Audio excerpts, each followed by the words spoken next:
We are here with head coach Jason McCullough on MIAA Cross Country, a virtual media day. And first off, Coach, what are your expectations for the 2013 season of both your men's and women's squads? Well, we set some pretty high expectations after last year. So, with the men, there's a lot of good teams in the conference, but we're definitely going to gun for defending our title. On the women's side, kind of had a disappointing year because of injuries and different things. So I think our goal is to finish in the top 3 or 4 in the conference, which would be quite a stepping stone for them. Okay. How would you hope to build on or improve on last year's finishes in the MIAA and maybe even on a regional level?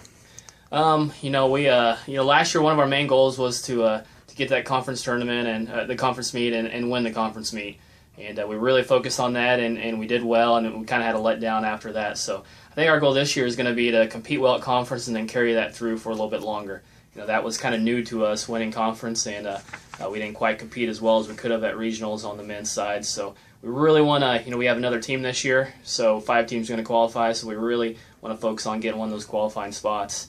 On the women's side, we've kind of been, I think, a little gun shy as far as competing well at the conference meet. We haven't had as much success the last couple years, so I think really getting in there and just being relaxed and competing well and finishing high in the conference and giving ourselves at least an opportunity to finish in the top 5 to 8 teams at the regional meet. Okay. 3 of your top 5 from the conference championship men's team, including the individual Corey Keene, they return here in 2013. So what runners do you see stepping up maybe into a bigger role on the team this year, and what do you expect out of those top returners? Well, we do have a lot of people returning. We just have the 2 that are not returning of the contributors, and I really see Johnny Bernaski stepping up. He was our number 7 runner last year, or 6 or 7 last year for most of the year, and I really see him as being one of probably our 2nd or 3rd runner this year. I think he's going to step up. I think Isaac Mells is going to step up.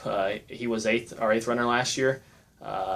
Nathan Perdue, Ryan Hopkins. These are a lot of people that are sophomores and juniors that really should be key factors for us this year.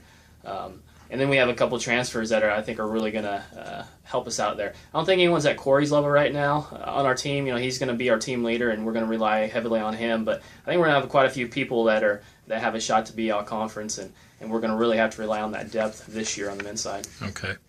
And then you return the majority of your top women's runners from last year. What do you expect out of the veterans, and who do you see competing for maybe even a bigger role on the team this year there? Well, we returned everybody from last year. Of course, we got 8th at the conference last year, but we had some injury problems, and they just didn't run well for a lot of the season together.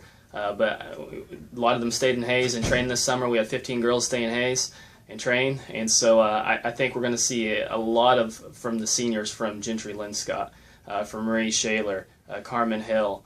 We're going to see some from some of the underclassmen. Alex Nelson, who was 20th, she was all conference last year. She's a junior. Ramsey McCarter is a sophomore. I think she's going to be one of the biggest improvements on our team. And then there's a couple key freshmen I think are really going to help us out and help out on the varsity. Kylie Gunn, who was injured last year, was our top runner 2 years ago. So Hannah Robinson, same thing, a lot of injury problems. So if these girls can stay healthy and motivated, I think we could have a pretty solid team.